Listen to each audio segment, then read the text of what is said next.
अस्सलामुअलैकुम। आज हम बनाएंगे कफ रेमेडी। इसमें हम लेंगे 4 अदद लौंग और 2 अदद सब्ज़ इलायची। लौंग आपने साबुत लेने हैं, मतलब फूल वाले, और उनको इस तरह हम जो है वो आग पे जला लेंगे।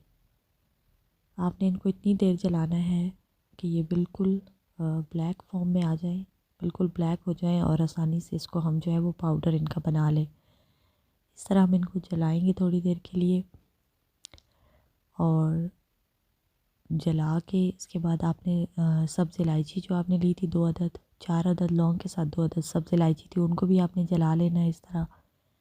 ये थोड़ी देर रखने के बाद ही ये बिल्कुल ब्लैक हो जाएंगी